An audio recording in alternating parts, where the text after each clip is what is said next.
إن الحمد لله نحمده ونستعينه ونستغفره ونعوذ بالله من شرور أنفسنا ومن سيئات أعمالنا من يهده الله فلا مضل له ومن يضلل فلا هادي له أشهد أن لا إله إلا الله وحده لا شريك له وأشهد أن محمدا عبده ورسوله قال الله تعالى في كتابه الكريم يا أيها الذين آمنوا اتقوا الله حق تقاته ولا تموتن إلا وأنتم مسلمون أما بعد فإن أصدق الحديث كتاب الله وخير الهدي هدي محمد صلى الله عليه وسلم وشر الأمور محدثاتها وكل محدثة بدعة وكل بدعة ضلالة وكل ضلالة في النار. Ikhwatul Islam, saudara-saudaraku, bapak dan ibu sekalian, senang rasanya bisa bertemu dengan saudara-saudaraku di Bontang ini. Dan semoga pertemuan kita ini pertemuan yang diberikan keberkahan oleh Allah Subhanahu wa taala. Pada sore hari ini sedikit saya ingin berbicara tentang bahagia dengan tauhid. Karena kebahagiaan, kegembiraan itu adalah berasal dari hati, Pak. Karena bahagia itu hakikatnya perbuatan hati manusia. Dan kebahagiaan itu memberikan keindahan dalam kehidupan. Orang yang hatinya tak bahagia, tak indah hidupnya. Orang yang rumah tangganya tidak bahagia, mungkin bagaikan api neraka. Demikian pula ya akhwan Islam, kalau Bapak bekerja di tempat yang Bapak tidak berbahagia di tempat tersebut, Bapak tak akan betah dan segera ingin meninggalkannya. Kebahagiaan berasal daripada kegembiraan hati dan rasa suka terhadap sesuatu tersebut. Di mana kebahagiaan itu biasanya menimbulkan apa Pak? Menimbulkan ketenangan dan insyirahus sadr, kelapangan dada. Orang yang sedang bahagia hatinya Pak, dia akan hatinya itu merasa gembira, merasa senang, dadanya akan lapang. Berbeda dengan orang yang tidak bahagia, mikirin hutang, mikirin pekerjaan yang menumpuk, belum lagi urusan rumah tangga yang tak pernah selesai. Saya yakin hatinya akan sempit, Pak. Hatinya akan sempit sekali. Akibatnya apa?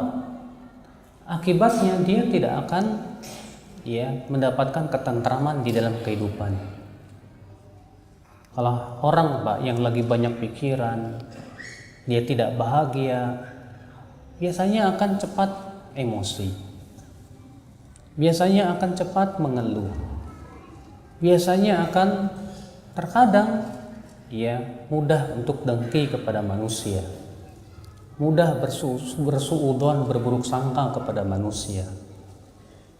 Sehingga pada waktu itu ya akhwan Islam azakumullah, keburukan-keburukan itu akan bertengger di hatinya di saat dia tidak mendapatkan kebahagiaan tersebut. Makanya manusia akan berlomba-lomba mencari kebahagiaan. Semua manusia ingin bahagia. Namun terkadang pandangan manusia terhadap sumber kebahagiaan itu berbeda-beda ya akhwat Islam a'azakumullah wa iyyakum. Tentu Pak, perbedaan sumber kebahagiaan itu sesuai dengan pertama Pak, pandangan pikiran. Yang kedua, sesuatu yang ia sukai dan cintai. Ketika ia mendapatkan dan meraih apa yang ia sukai dan cintai, ia bahagia. Ketika ia berpikiran bahwasannya dunia itu segala-galanya, ketika ia mendapatkan dunia, ia bahagia. Sehingga ya akhwal Islam azakumullah wa iyyakum, kalau kita meminta pendapat antum semuanya atau setiap orang tentang apa sih sebab kebahagiaan itu, saya yakin setiap orang akan berpendapat dengan pikirannya sendiri, sesuai dengan seleranya masing-masing. dan sesuai dengan apa yang menurut pendapatnya itu adalah merupakan sumber kebahagiaan dirinya. Maka tentunya Bapak sekalian, kita ingin tahu apa sih sebetulnya kebahagiaan yang hakiki. Saya dan bapak-bapak serta ibu-ibu semua, saya yakin semua sepakat ya, bahwa kebahagiaan dunia itu sementara, ya nggak Pak? Siapa yang mengatakan bahwa dunia itu kebahagiaannya kekal, Pak? Saya yakin orang yang berakal semua akan berkata dunia itu kebahagiaannya sementara. Hanya sebatas ketika kita hidup di dunia. Bahkan orang yang hidup di dunia saja terkadang kebahagiaannya tidak selamanya. Ada masa-masa ia bahagia, ada masa-masa ia bersedih hati, ada masa-masa ia susah, ada masa-masa ia mudah. Karena demikian Allah berfirman, wa tilkal ayyam nudawiluha bainan nas. Itulah hari-hari kami selih bergantikan di antara manusia. Kata Ibnu Abbas maksudnya, terkadang kami jadikan hari ini menangis, besok ia tertawa. Terkadang hari ini dia senang, besok ia sedih. Itulah memang kehidupan manusia, tak akan pernah selama-lamanya di atas satu keadaan. Ikhwata Islam, azakumullah wa iyyakum. Gembira seringkali orang menganggap itu adalah sumber kebahagiaan. Padahal dalam Al-Quran, Pak, Allah terkadang mencela gembira. Tapi terkadang Allah pun memuji gembira. Ketika Allah menceritakan tentang si Qarun, Allah berfirman apa? La tafrah innallaha la yuhibbul farihin. Jangan kamu gembira, sesungguhnya Allah tidak suka orang-orang yang gembira.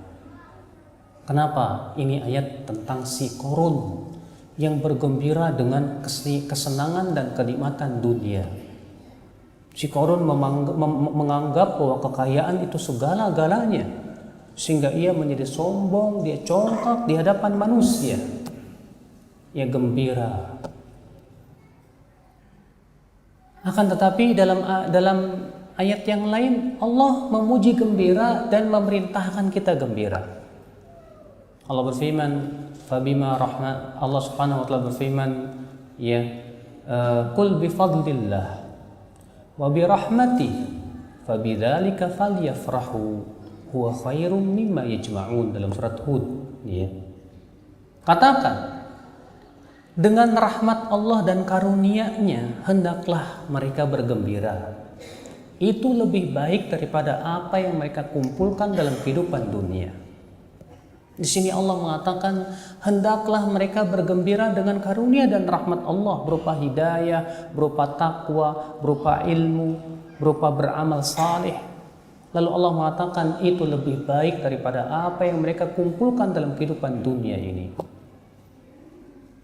Makanya akhwat Islam azakumullah wa iyyakum, seorang mukmin akan berbeda kegembiraannya dengan orang yang tidak mukmin.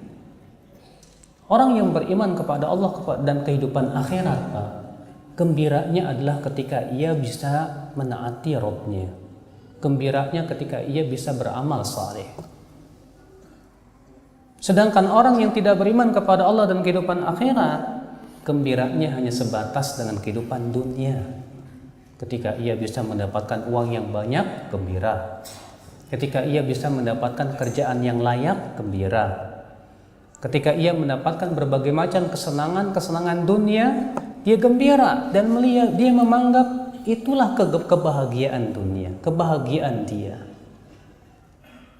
Sementara Rasulullah SAW bersabda, man sarratu hasanatuhu wa asa'atuhu sayyi'atuhu fahuwa mu'min, rawahu Ahmad. Barang siapa yang merasa gembira dengan amalan solehnya dan merasa susah, sedih dengan amalan keburukannya, maka kata Rasulullah dia seorang mukmin. Dia seorang mukmin. Berarti mukmin itu siapa? Kata Rasulullah SAW. Apa tandanya?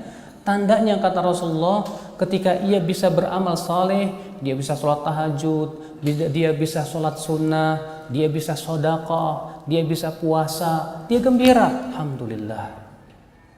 Tapi ketika ia berbuat dosa, dia sedih, dia khawatir akan dosa-dosanya akan menjerumuskan dia kepada adabnya. Kata Rasulullah, dialah mukmin. Ikhwata Islam, azakumullah wa iyyakum.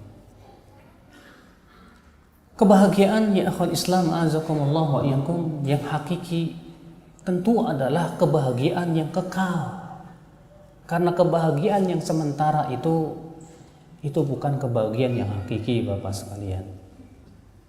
Maka siapa yang memandang bahwasanya kebahagiaan itu yang sifatnya sementara, dan dia memandang bahwa kebahagiaan yang kekal itu bukan kebahagiaan, ini orang terbalik akal pikirannya, Pak. Terbaliknya, Pak, sangat terbalik. Siapa yang lebih mendahulukan kebahagiaan yang sifatnya sementara dan ia meninggalkan kebahagiaan abadi selama-lamanya, sarmadan abadal abidin, saya katakan ini orang yang kurang akal. Iya tidak, Pak? Iya. Orang yang berakal dan berpikir, dia ingin bisa mendapatkan kebahagiaan yang abadi, yang selama-lamanya. Kalau dia misalnya bisa mendapatkan sesuatu yang bahagianya sementara, tapi ternyata dia tidak mendapatkan kebahagiaan untuk selamanya, ini sungguh merugi, Bapak sekalian. Akhwatul Islam, azakumullah wa iyyakum. Tahukah Bapak, kebahagiaan sementara itu kebahagiaan apa? Saya katakan dan semua kita tahu, kebahagiaan itu kebahagiaan dunia. Kebahagiaan dunia. Bapak tahu apa yang dimaksud dengan kebahagiaan abadi? Apalagi kalau bukan surga. Surga itu abadi. Surga itu tak pernah sedih. Bapak tidak akan pernah sedih dalam surga. Ketika Allah mensifati penduduk surga apa? La khaufun alaihim wa la hum yahzanun. Mereka tidak merasa takut, tidak pula bersedih hati. Orang penduduk surga itu, Pak, nggak pernah bersedih, nggak pernah gelisah, nggak pernah galau, nggak pernah. Mereka selalu dalam kebahagiaan, kenikmatan demi kenikmatan yang luar biasa. Sedangkan kebahagiaan dunia seringkali diwarnai dengan apa, Pak? Bapak bahagia dengan harta Bapak, baik. Apakah Bapak kira dengan Bapak bahagia dengan harta Bapak tersebut, Bapak tidak diwarnai dengan ketakutan kehilangan harta? Saya yakin orang yang bahagia dengan hartanya, dia akan diwarnai dengan ketakutan kehilangan harta. Wah, Masya Allah, Bapak sekarang jadi seorang direktur. Bahagiakah Bapak dengan pekerjaan Bapak? Oh, tentu. Tapi apakah Bapak bahagia dengan kedudukan Bapak direktur itu tidak disertai atau tidak diwarnai dengan rasa kekhawatiran untuk kehilangan pekerjaan? Iya Allah, saya yakin. Belum lagi pekerjaan yang menumpuk yang bikin Bapak keningnya itu mengkerut. Belum lagi setumpuk PR dan pekerjaan yang harus Bapak hadapi, bikin Bapak terkadang hatinya banyak kegelisahan dan banyak pikiran. Ternyata kebahagiaan dunia itu nggak murni, Pak. Kebahagiaan dunia itu selalu diwarnai dengan kesulitan. Kebahagiaan dunia itu selalu diwarnai dengan kesedihan. Kebahagiaan dunia itu terkadang diwarnai dengan gulanaan,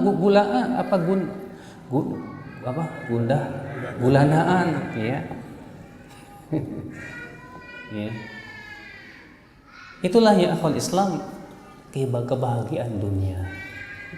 Sekarang saya mau tanya nih, Bapak dan Ibu, mana yang lebih Bapak pilih? Bahagia di dunia apa di akhirat? Iya, kalau saya pilihnya bahagia dunia dan akhirat. Iya.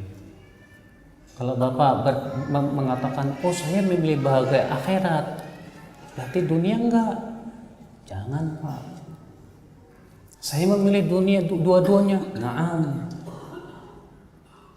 Ya, dalam riwayat Al-Hakim ada seorang laki-laki sakit dalam semasa hidupnya sampai kemudian Nabi sallallahu alaihi wasallam menjenguk orang tersebut, Pak.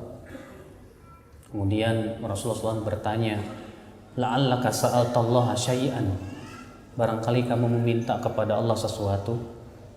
Kata orang ini, betul ya Rasulullah, apa permintaanmu?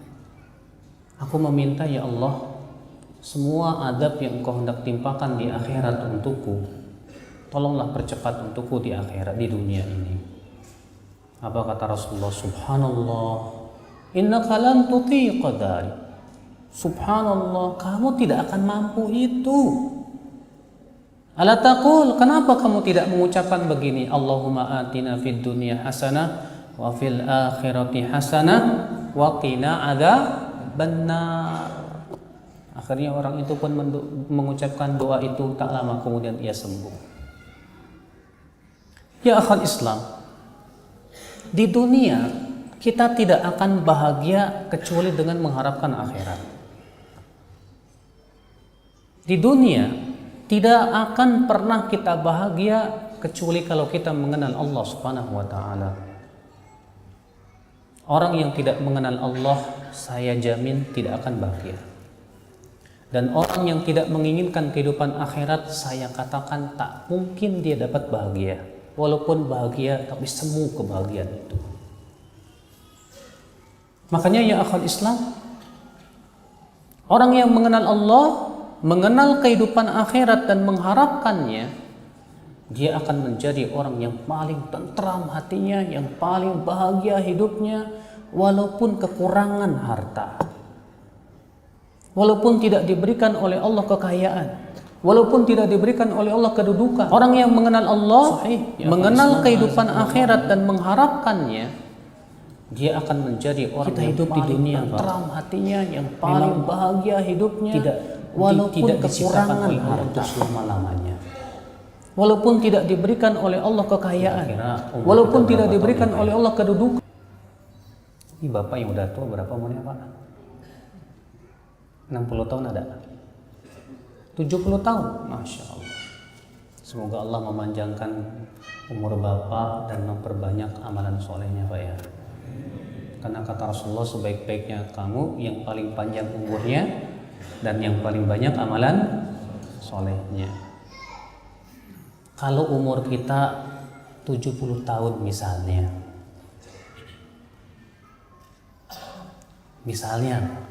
ya, umur kita 70 tahun. 70 tahun di mata Allah tuh kecil, sedikit. Kan Allah mengatakan wa inna yauman 'inda rabbika ka alfi sanatin mimma ta'uddun. Sesungguhnya satu hari di sisi Allah itu sama dengan 1000 tahun yang kamu hitung. Satu hari Allah, satu harinya kita, satu harinya Allah, 1000 tahunnya kita. Berarti 24 jamnya Allah, 1000 tahunnya Allah. 1000 tahunnya kita, maaf ya. Berarti kalau kita umurnya 70 tahun, berapa jamnya di sisi Allah? Nggak sampai 2 jam, paling 1,5 jam. Kalau begitu cepatnya hidup kita Pak, sangat cepat ya akhal Islam a'azakumullah. Subhanallah ya akhal Islam a'azakumullah ya. Maka Allah menciptakan manusia bukan untuk kekal di dunia. Allah menjadikan dunia bukan tempat kekekalan. Makanya Allah tidak pernah ridha untuk hamba-hambanya kesenangan itu untuk orang yang beriman hanya di dunia. Tak ridha. Karena Allah tahu kesenangan dunia tak murni. Allah tidak ridha Pak. Iya. Kalau surganya kaum mukminin itu dunia, tidak pernah ridha Allah. Allah ingin berikan kepada kaum mukminin yang lebih baik dari itu. Kalau orang kafir surganya di mana? Dunia. Kan kata Rasulullah apa? Ad-dunya sijnul mu'min wa jannatul kafir. Dan riwayat Tirmidzi ya, dunia itu penjara orang yang beriman dan surga untuk orang kafir. Kenapa Pak? Dunia itu disebut penjara oleh Rasulullah SAW bagi orang yang beriman, Pak. Iya, Pak. Gimana nggak penjara? Ya, Allah berikan kepada kita batasan-batasan. Mau lihat perempuan cantik, astagfirullahaladzim, dosa. Mau makan riba, dosa. Mau bikin korupsi, dosa. Mau melakukan zina, padahal enak, dosa. Mau berdua-duaan dengan perempuan, dosa. Mungkin kalau orang yang nggak beriman akan berkata, ini kenapa sih dikit-dikit nggak boleh, dikit-dikit haram, ini nggak boleh, ini nggak boleh. Kayaknya nggak bebas banget sih hidup di dunia. Kita katakan memang begitu. Dunia bagi seorang mukmin itu penjara. Kenapa? Karena seorang mukmin harus memenjarakan hawa nafsunya. Seorang mukmin harus memenjarakan syahwatnya untuk kebahagiaan dia di dunia dan akhiratnya, ya akhwat Islam. Iya. Sedangkan orang kafir bagi mereka surga, karena di dunia bagi orang kafir tidak ada batasan. Ya, mereka bersenang-senang bagaikan binatang ternak. Mereka mengikuti syahwat dan hawa nafsunya sesuai dengan keinginan mereka. Tapi Pak, kira-kira mereka bahagia nggak sih Pak seperti itu? Tanyakan kepada mereka yang selalu berhura-hura, tanyakan kepada mereka yang selalu jatuh kepada maksiat demi mengikuti syahwat dan hawa nafsunya. Tanyakan kepada mereka, apakah kira-kira kalian bahagia? Mereka tidak mendapatkannya, Pak. Bahkan hatinya mereka gersang. Hati nurani mereka, fitrah mereka berontak, Pak. Karena manusia itu difitrahkan oleh Allah untuk apa? Untuk mengenal Allah. Allah berfirman, fitratallahi allati fataran nasa 'alaiha. Itulah fitrah yang Allah fitrahkan manusia di atasnya. Untuk apa? Mempertuhankan Allah Rabbul Izzati wal Jalalah. Ketika manusia lepas dari fitrahnya, ia tidak akan pernah merasakan kebahagiaan yang hakiki, ya akhal Islam azakumullah ya. Makanya ya akhal Islam azakumullah ya, sumber kebahagiaan yang paling besar adalah mengenal Allah, mentauhidkan Allah Rabbul Izzati wal Jalal. Sumber tauhid, sumber kebahagiaan yang paling besar. Baik, Bapak, pernahkah Bapak merasa senang bahagia ketika Bapak berdiri sholat bermunajat kepada Allah? Pernah tidak Bapak menangis ketika berzikir kepada Allah atau membaca Al-Quran? Pernah enggak Bapak merasakan ketika Bapak sedekah, Bapak beramal soleh, kok rasanya nikmat sekali di hidup ini? Itulah Pak, fitrah. Ya. Ketika Bapak sholat tahajud, kemudian Bapak mengingat dosa-dosa, kemudian Bapak berlinang air mata. Orang yang seperti ini pasti dia mendapatkan kebahagiaan yang luar biasa. Tak mungkin ditukar dengan kebahagiaan dunia, ya akhi Islam azakumullah wa iyyakum. Makanya ya akhi azakumullah wa iyyakum, kenapa para nabi dan rasul dakwahnya semuanya kepada tauhidullah jalla wa ala? Semua nabi dan rasul. Allah Subhanahu wa taala berfirman, "Wa ma arsalna min rasulin illa nuhi ilaihi annahu la ilaha illa ana fa'budun." Tidaklah kami utus seorang rasul pun kecuali kami wahyukan kepadanya bahwa tidak ada ilah yang berhak disembah kecuali aku, kecuali Allah, maka ibadahlah kepada Allah Subhanahu wa taala. Nabi Nuh alaihi wasallam ketika berdakwah apa? Ya qaumi ibudullah, hai kaumku beribadahlah kalian kepada Allah. Nabi Hud pun berkata, ya qaumi ibudullah, wahai kaumku beribadahlah kepada Allah. Semua nabi dan rasul. Ketika Heraklius bertanya kepada Abu Sufyan, madza ya'muru hadzal nabi? Ya, apa sih yang diperintahkan oleh nabi itu? Apa kata Abu Sufyan? Yaqul u'budullah wa la tusyriku bihi syai'a. Nabi itu berkata, beribadahlah kepada Allah dan jangan sekutukan Allah sedikit pun juga. Kenapa, Pak? Karena ibadah kepada Allah sumber kebahagiaan, Pak. Orang yang beribadah kepada Allah, Allah akan berikan kepada dia kebahagiaan yang tak akan pernah ia dapatkan ketika ia bahagia dengan dunia. Makanya Ibnu Qayyim rahimahullah ya, dalam kitab Fawaidul Fawaid, ya, faman daqa kulla ni'amin min ni'amid dunya, siapa orang yang sudah merasakan berbagai macam kesenangan dunia dan kenikmatannya, tapi dia tidak pernah merasakan ya nikmatnya mencintai Allah, dia belum merasakan apa-apa. Karena nikmatnya mencintai Allah itu melebihi daripada segala-galanya, Pak. Ya, nikmatnya ibadah itu melebihi segala-galanya, Pak. Ikhwata Islam, azakumullah wa iyyakum. Ya. Makanya akhi, azakumullah, orang yang mengenal Allah akan memberikan kepada dia apa? Kekuatan, Pak. Di saat musibah yang menerpa hidupnya, orang ini pun langsung ia berkata, ya sudahlah, itu semua sudah takdir Allah. Mudah-mudahan Allah mengampuni dosa-dosa saya. Sehingga akhirnya, Pak, dengan musibah-musibah itu si mukmin itu sabar aja, udahlah, saya pasrah, saya serahkan semuanya kepada Allah Subhanahu wa taala. Ya, insya Allah kan musibah, kata Rasulullah SAW, itu menggugurkan dosa, mengangkat derajat. Akhirnya apa, Pak? Sabar, tenteram, ya, gak galau, gak. Ketika si mukmin sakit, mudah-mudahan ya Allah sakit saya ini menggugurkan dosa-dosa saya. Saya banyak dosa, alhamdulillah dikasih sakit. Akhirnya apa, Pak? Enjoy. Ya, walaupun ditimpa sakit, justru ia berharap mudah-mudahan sakit itu menggugurkan dosa-dosa dia, Pak. Ketika dia sedih, ketika dia lelah, ketika dia capek, makanya Rasulullah bersabda kepada Abu Bakar, ya Abu Bakrin, alasta tahzan, alasta tansab. Hai Abu Bakar, bukankah kamu pernah bersedih? Bukankah kamu pernah letih? Dalam riwayat Muslim, Rasulullah SAW, min musibatin tusibul mu'min min nasabin wala wasabin wala hazanin.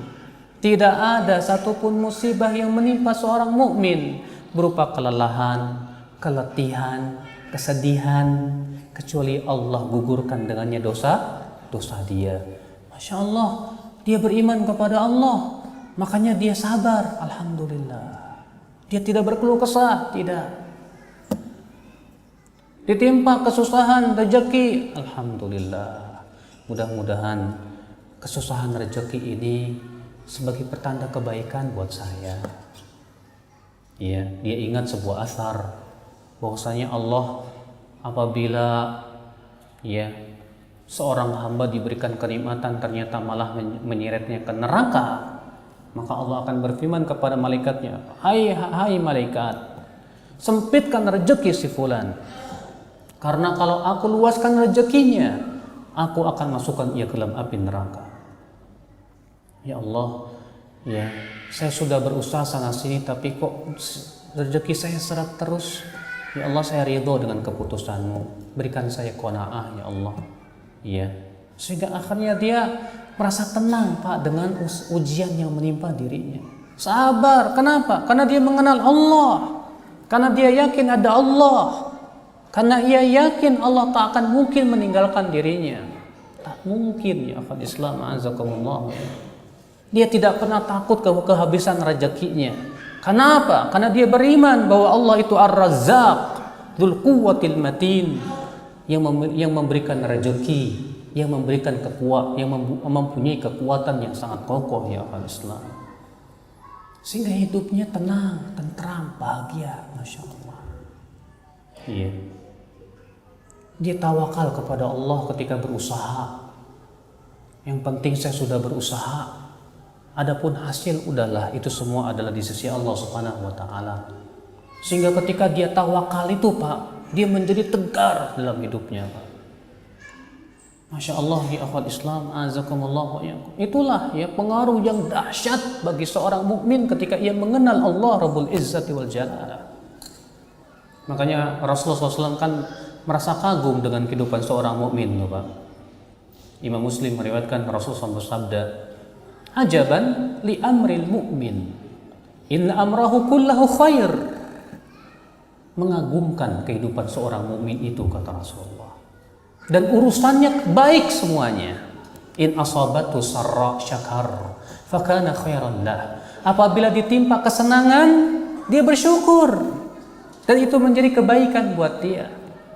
Wa in asabathu dharra sabar. Dan apabila ia ditimpa kesusahan, kesulitan, dia bersabar. Fakana khairan lah. Dan itu pun menjadi kebaikan buat dia. Walaysa dzalika illa lil mu'min, dan itu tidak akan terjadi kecuali kepada seorang mukmin. Masya Allah. Ikhwata Islam azakumullah ya. Makanya bagaimana seorang mukmin tidak akan bahagia kalau ia menjadikan Allah sebagai Rabb-nya, karena Allah tidak akan mungkin ya meninggalkan dirinya. Bapak pernah mencintai sesuatu, Pak? Mencintai uang, duit misalnya, mencintai kedudukan misalnya, mencintai perempuan misalnya. Itu sih fitrah sih Pak, fitrah. Tapi kalau Bapak terlalu mencintai itu semua Pak, itu jadi malapetaka untuk hati kita loh Pak. Orang yang sangat cinta sesuatu, ia akan diadab hatinya dengan sesuatu itu. Orang yang sangat cinta wanita, ketika jauh rindu, ketika dekat tak ingin berpisah, sehingga akhirnya hatinya selalu diadab dengan perasaannya tersebut. Dia takut ditinggalkan, dia takut perempuannya itu ya diambil orang dan yang lainnya. Orang yang sangat cinta kedudukan tersiksa dengan cintanya tersebut. Untuk mendapatkan kedudukan, berapa banyak uang yang harus dia keluarkan. Ketika dia sudah mendapatkan kedudukan, dia khawatir kedudukan itu lepas dari dirinya. Akhirnya dia pun tersiksa dengan kecinta tersebut. Pasti ya. Sedangkan orang yang mencintai Allah, Allah tak akan pernah menyia-nyiakan dirinya. Orang yang mencintai Allah, Allah jadikan dia cinta kepada kebaikan. Orang yang mencintai Allah, Allah akan bukakan kepada dia berbagai macam kemudahan. Orang yang mencintai Allah, Allah akan berikan kepada dia berbagai macam kenikmatan yang tak pernah dirasakan oleh siapapun yang tidak mencintai Allah Subhanahu wa taala, Pak. Makanya Pak, cinta Allah itu melebihi daripada cinta segala-galanya, Pak. Ya. Ikhwata Islam azakumullah wa iyyakum. Makanya salah kalau ternyata kita jadikan cinta kita kepada kedudukan seakan-akan segala-galanya. Salah Pak kalau kita jadikan cinta wanita itu segala-galanya, Pak. Salah besar kalau kita jadikan cinta harta itu segala-galanya. Abadan salah Pak. Yang kita jadikan itu adalah cinta Allah Rabbul Izzati wal Jalalah. Makanya Al-Imam Ibnu Qayyim rahimahullah Pak ya mengatakan apa? Asyratun la tanfa. Ada 10 perkara yang tidak bermanfaat. Di antaranya apa? Mahabbatun la tataqayyad bi ridallah. Cinta yang tidak diikat dengan keriduan Allah. Kalau Bapak mencintai seseorang bukan karena Allah, enggak ada manfaatnya. Bapak cinta kepada dia kenapa? Oh, karena dia orang kaya. Wah, cintanya karena kekayaan. Diberikan pahala? Tidak. Diberikan dosa? Juga tidak. Akan tetapi akal Islam itu semua tidak ada manfaatnya. Dan itu pun tidak akan memberikan kebahagiaan lama. Sebentar, Pak, sebentar. Tapi orang yang mencintai Allah, lihat Pak ya. Orang yang mencintai Allah itu akan terlihat Pak. Ketika mendengar adzan hayya 'alas shalah, hatinya langsung ya Allah, saya ingin segera bermunajat kepadanya. Langsung Bapak pergi wudu, pergi ke masjid, Masya Allah. Bapak pergi dengan gembira dan senang sekali. Kenapa? Karena di dada Bapak ada cinta kepada Allah Subhanahu wa taala. Ya. Baiklah, setelah Isya insyaallah kita akan lanjutkan kembali ya. Yaitu tentang bahagia dengan tauhid. Nah. Assalamualaikum warahmatullahi wabarakatuh. Baik, kita lanjutkan Bapak sekalian. Alhamdulillah wassalatu wassalamu ala Rasulillah nabiyina Muhammadin wa alihi wa sahbihi wa man wala. Asyhadu an la ilaha illallah wahdahu la syarikalah wa asyhadu anna Muhammadan abduhu wa rasuluh wa ba'd. Jadi ikhwatul Islam azakumullah wa iyyakum. Tak mungkin kita bahagia secara hakiki dengan kebahagiaan yang murni kecuali dengan mengenal Allah Subhanahu wa taala. Karena dengan mengenal Allah Subhanahu wa taala, musibah itu jadi bahagia, Pak. Orang yang ditimpa musibah sebagaimana saya sebutkan tadi ya, dia kan mengharapkan ridho Allah, pahala Allah. Jadi akhirnya malah enjoy gitu, Pak. Salafus saleh terdahulu ada yang ketika sakit tidak berobat. Ketika ditanya, kenapa kamu tidak berobat? Kata dia, karena saya berharap mudah-mudahan dosa saya lebih banyak diampuni oleh Allah. Jadi akhirnya dia malah menikmati sakit itu. Jadi sakit jadi bahagia. Ya. Diberikan kesenangan. Orang yang mentauhidkan Allah Subhanahu wa taala itu bukan bahagia tidak, Pak? Ya bahagia sih, tapi juga khawatir. Khawatirnya gimana, Pak? Ini duit, ini kesenangan bakalan ditanya sama Allah. Kan Allah berfirman, "Tsumma latus'alunna yauma idzin 'anil na'im." Kemudian sungguh benar-benar kalian akan ditanya pada hari itu tentang kenikmatan. Sepeser sekalipun kita akan ditanya oleh Allah Subhanahu wa taala. Setiap sendal yang kita beli, setiap sepatu yang kita beli, setiap pakaian yang kita beli, setiap barang yang kita beli akan ditanya oleh Allah Subhanahu wa taala. Kepikiran, Pak. Nanti jawaban saya di hadapan Allah gimana ketika Allah mempertanyakan setiap harta benda ini? Akhirnya apa, Pak? Dia berpikir, wah kalau gitu saya khawatir ini kesenangan-kesenangan ini memasukkan saya ke neraka ini. Akhirnya apa? Dia gunakan kesenangan itu untuk menaati Allah Subhanahu wa taala. Iya. HP-nya buat apa? Buat menaati Allah. Bukan untuk berbuat maksiat kepada Allah Subhanahu wa taala. Dia beli sesuatu yang sifatnya mau beli juga mikir dia. Saya mau beli barang antik. Kira-kira jawaban saya di hadapan Allah ketika Allah nanya ini itu barang antik buat apa? Mikir dia. Wah, adalah takut ah. Sebetulnya Pak, hal seperti itulah yang justru sumber kebahagiaan seorang hamba ya Islam azakumullah ya. Sehingga kenikmatan-kenikmatan yang ia dapatkan itu ternyata ia maksimalkan untuk menaati Allah Subhanahu wa taala. Kenapa? Tauhid. Dia tahu bahwa Allah Rabb-nya sangat keras siksanya. Dan pengetahuan itulah yang menimbulkan rasa takut kepada Allah Subhanahu wa taala. Dan rasa takut itulah yang menyebabkan ia takut untuk jatuh kepada maksiat-maksiat. Makanya orang yang mentauhidkan Allah, Pak, iya, dia bahagia dengan rasa takut itu. Karena kan ada orang yang takut tapi tidak bahagia. Contoh misalnya, ada orang takut kehilangan kedudukan, nggak bahagia. Ada orang yang takut kehilangan harta, nggak bahagia. Ada orang yang takut, ya, ditinggalkan sang kekasih, nggak bahagia. Tapi kalau dia takut untuk memaksiati Allah, bahagia. Kalau dia takut tidak mendapatkan surga, bahagia. Kenapa? Karena rasa takut itu yang akan memicu dia dalam berlomba-lomba dalam kebaikan. Iya.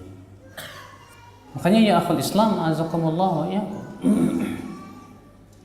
Tauhidullah yang hakikatnya adalah mentauhidkan Allah Subhanahu wa taala.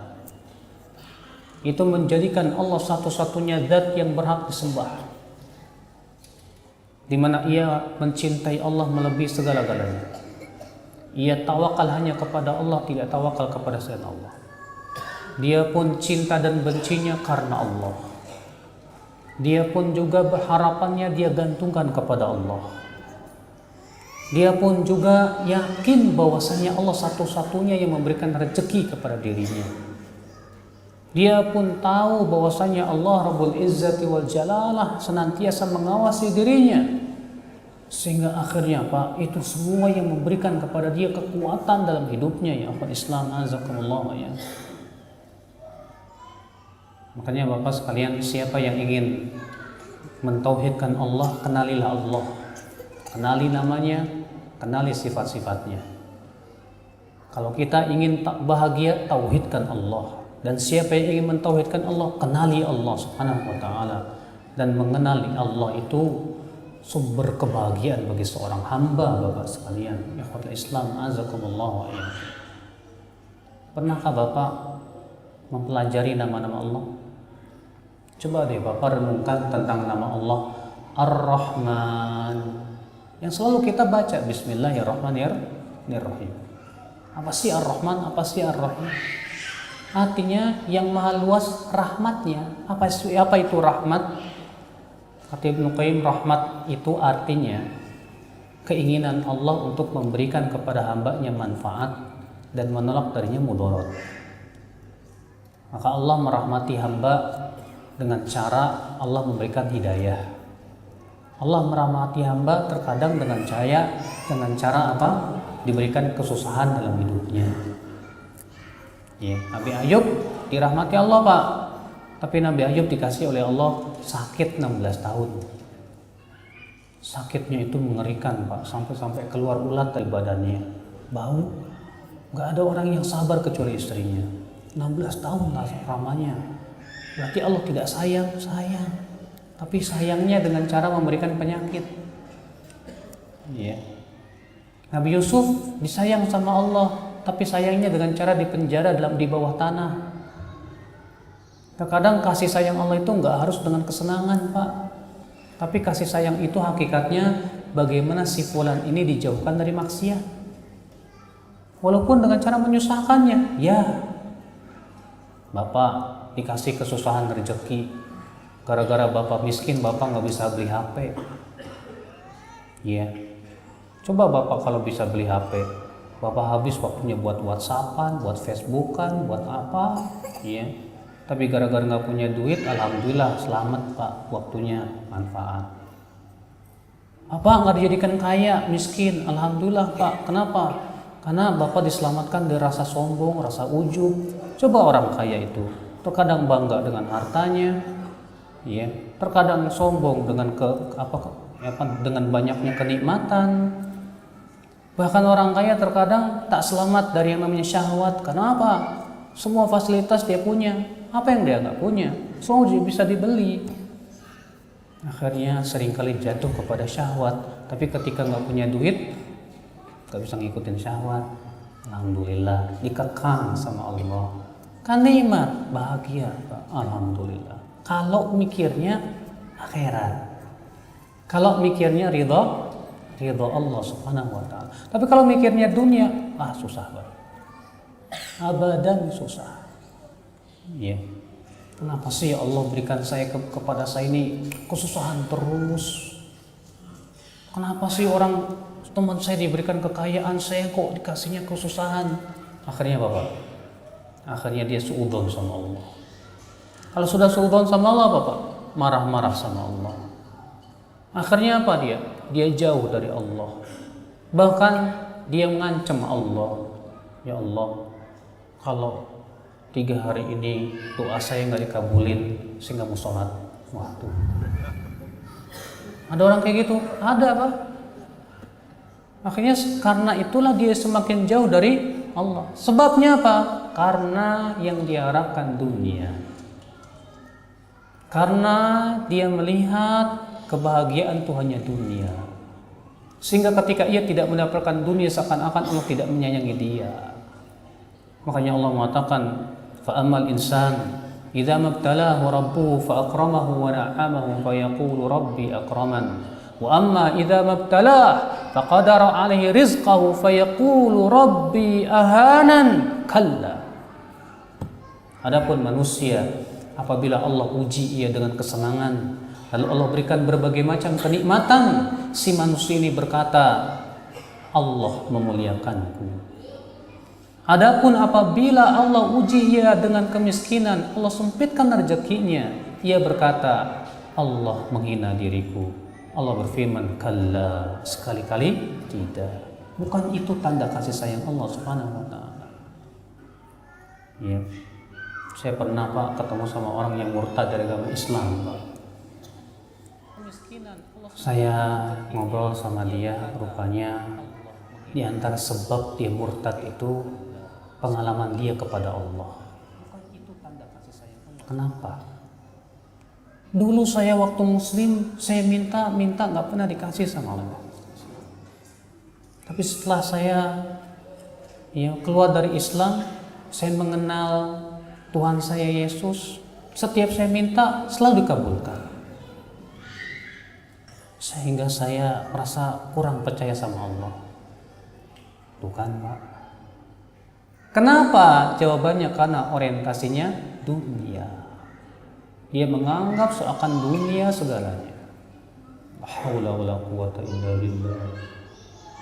Tapi kok bisa ya Pak ya? Ada orang yang berdoa kepada selain Allah kok dikabulin gitu loh Pak. Iya, pas minta sama Allah nggak dikabulin. Inilah Pak titik musibah.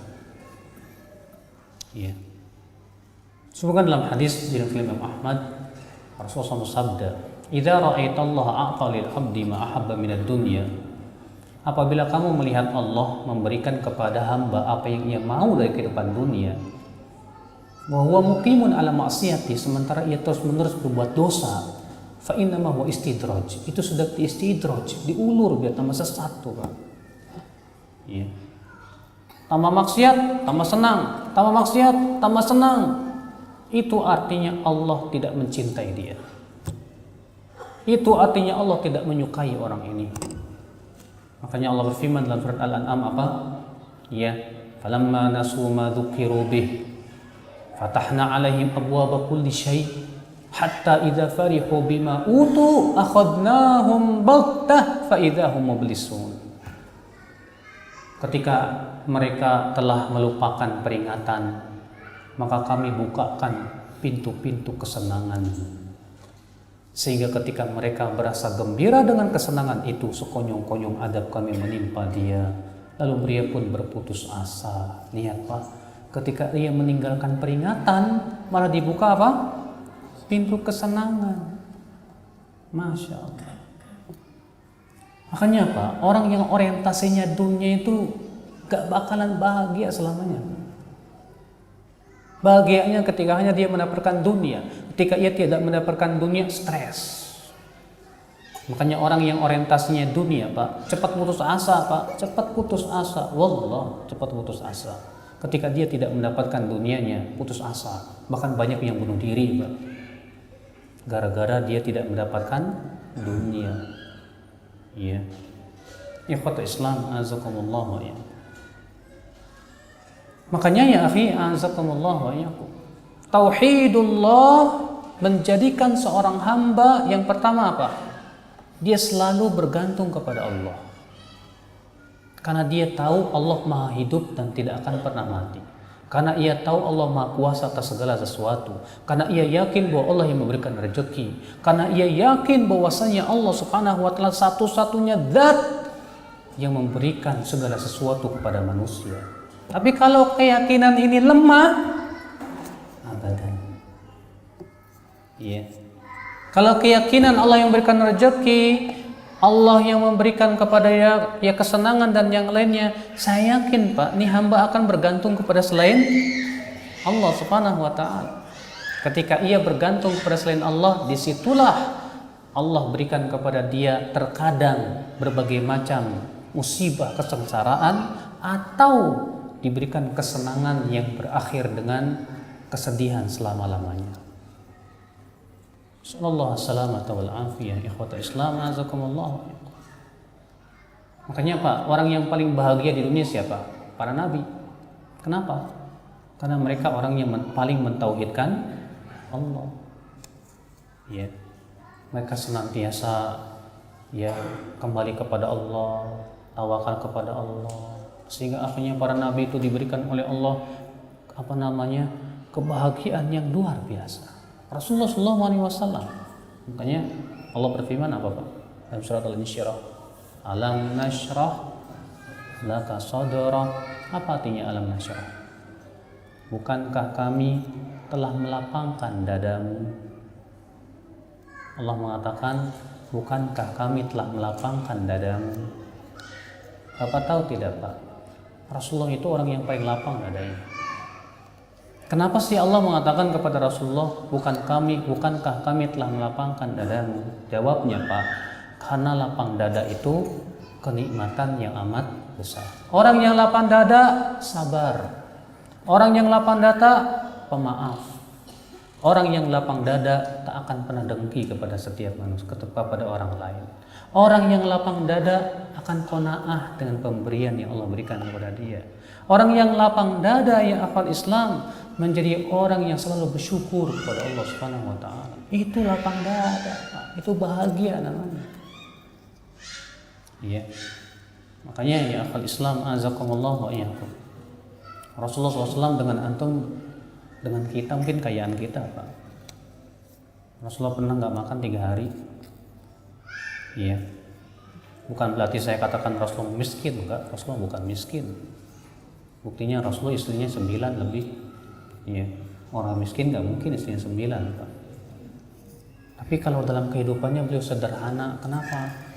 Karena subhanallah itulah jiwa tauhid yang sudah menghunjam di dada Rasulullah SAW. Orang yang betul-betul mencintai Allah dan mencintai akhirat Pak, dia tidak akan terlalu bahagia dengan dunia. Kenapa? Karena dia tahu pertama dunia itu gak bakal lama. Yang kedua dunia itu halalnya hisab, haramnya adab. Sehingga buat apa dia bahagia? Bapak tahu tidak sebuah kisah di zaman Umar bin Khattab radhiyallahu anhu. Iya. Pernah di zaman Umar kedatangan orang-orang dari kota Homs. Kemudian Umar berkata, coba tuliskan kepadaku asma'a fuqara'ikum, nama-nama fakir miskin di antara kalian. Ditulis, yang pertama ditulis siapa? Sa'id bin Amir. Umar bertanya, siapa Sa'id bin Amir ini? Orang yang pertama disebut orang fakir miskin di Homs, Sa'id bin Amir. Kata Sa'id, siapa Sa'id ini? Kata Umar, ya, siapa Sa'id bin Amir? Amiruna, gubernur kami. Hah? Umar bengong. Amirukum fakir? Gubernur kalian fakir?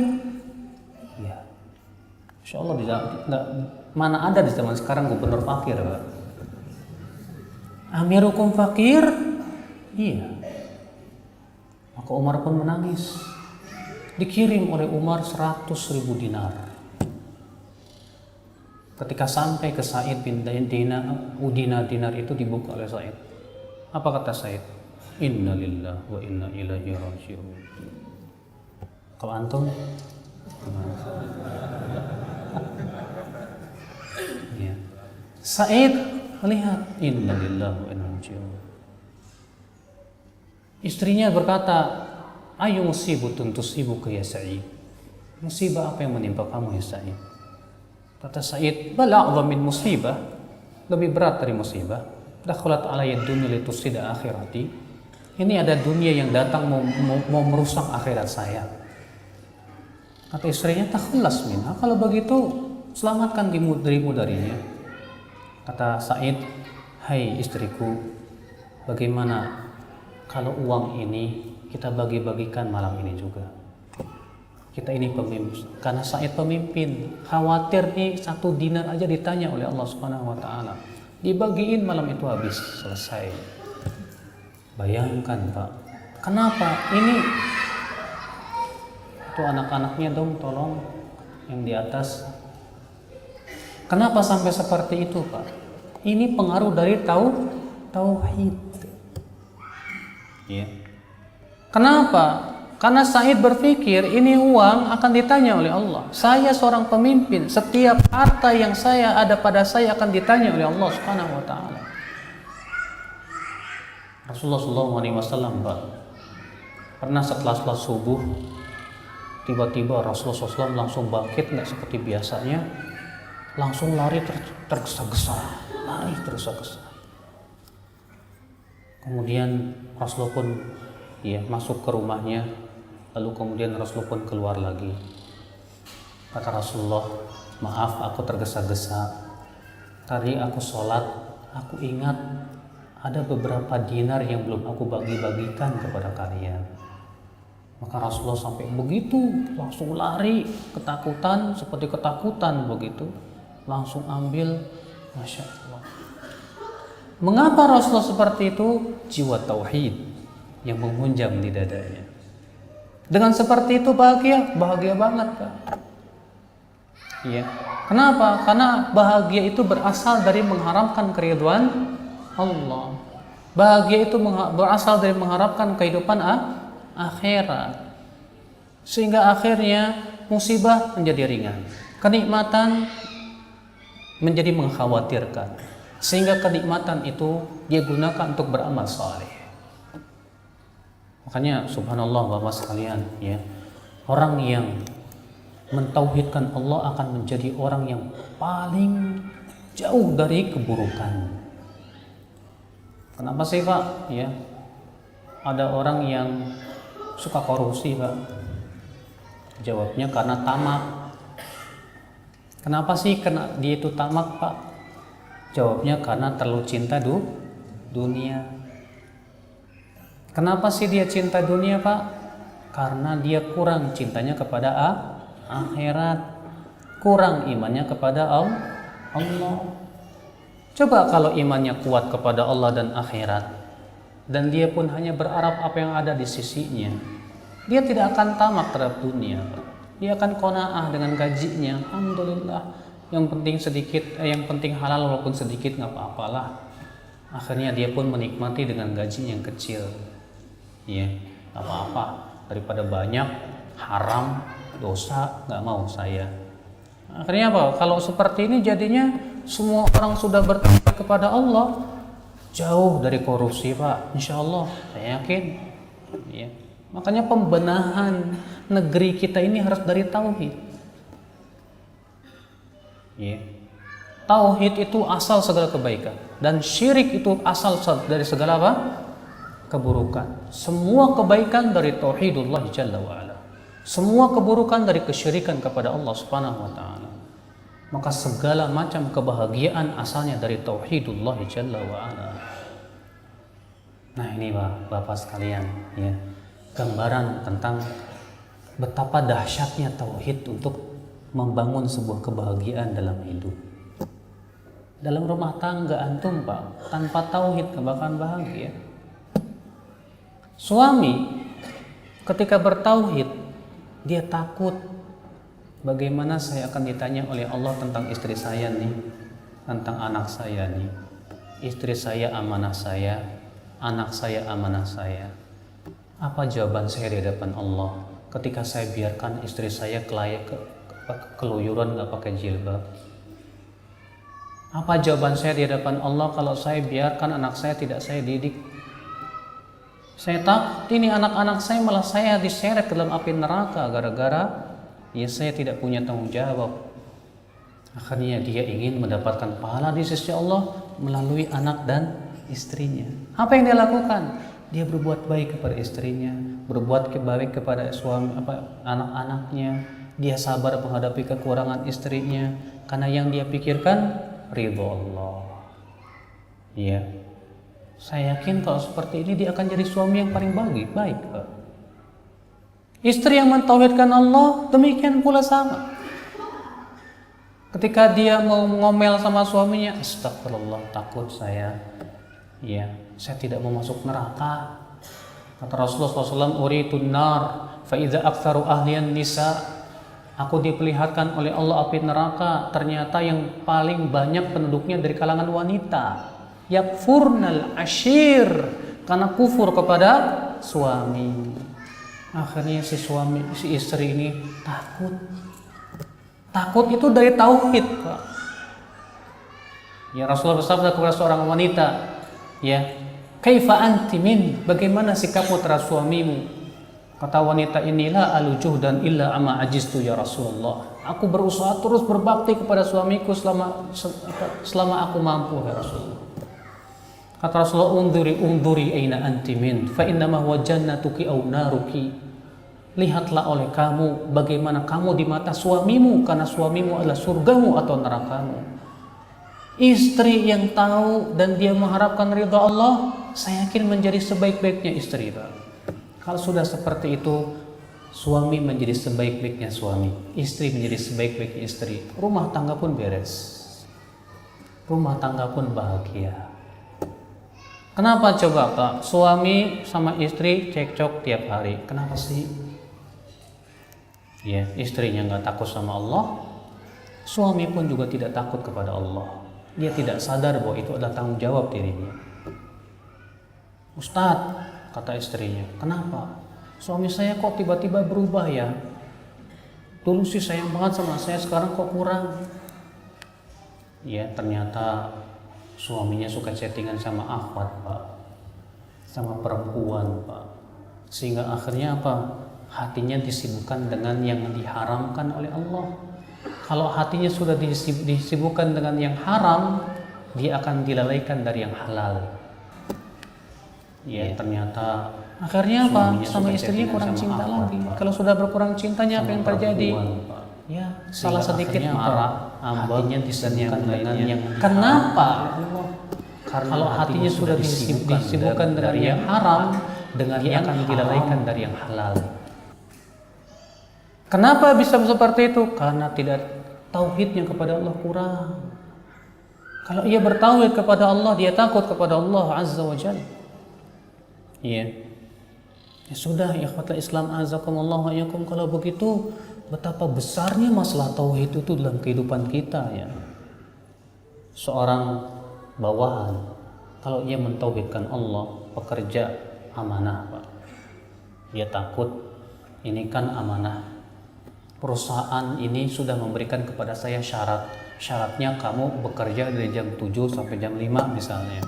Berarti saya harus maksimal dalam pekerjaan saya. Saya nggak mau korupsi waktu.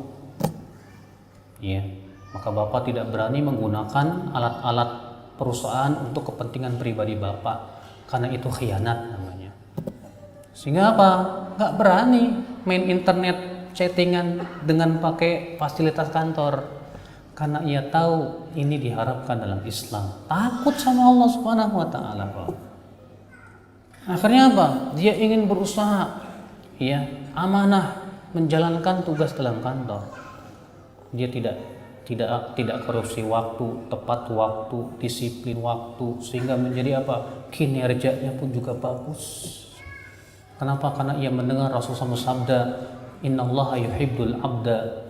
Ya, sesungguhnya Allah mencintai seorang hamba idza amila amalan an yutqinahu. Apabila ia melakukan sebuah pekerjaan, ia betul-betul menguasai pekerjaan itu, profesional di pekerjaan itu. Maka ia pun berusaha untuk profesional. Kenapa? Karena itu termasuk ihsan. Saya yakin kalau ia mentauhidkan Allah, dia akan menjadi seorang atasan yang baik. Makanya ya akhwal Islam azakumullah, tauhid itu Masya Allah, Pak.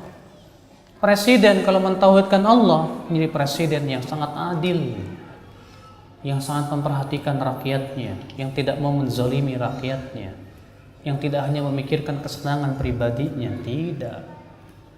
Seorang menteri yang tauhid kepada Allah, dia akan berusaha menjalankan sekuat tenaga dia untuk bertakwa kepada Allah. Jangan sampai ada harta seorang muslim atau seorang manusia yang ia ambil dengan tanpa haknya. Subhanallah. Memang sih, Pak ya, kalau kita pikir-pikir indah banget ya, Pak ya. Luar biasa, Pak. Tapi berat. Berat kenapa, Pak? Karena kita punya hawa nafsu. Karena kita punya syahwat. Di balik kita ada setan. Sehingga akhirnya perjuangan melawan hawa nafsu dan setan ini yang seringkali kita gagal, Pak. Jadi tengah jalan. Iya. Makanya Allah Subhanahu wa taala berfirman, "Walladzina jahadu fina lanahdiyannahum subulana." Dan orang-orang yang berjihad di jalan kami akan berikan ia hidayah kepada jalan-jalan kami. Maksudnya jihad di sini apa? Berjihad melawan hawa nafsu dan setan. Orang yang berjihad melawan hawa nafsunya dan melawan setannya dan berhasil dia menundukkan hawa nafsunya untuk menaati Rabbnya, Allah akan tunjukkan dan berikan hidayah kepada jalan-jalan kebaikan. Ya Allah. Maka dia menjadi orang yang paling bahagia di dunia itu. Semoga yang saya sampaikan bermanfaat Bapak sekalian.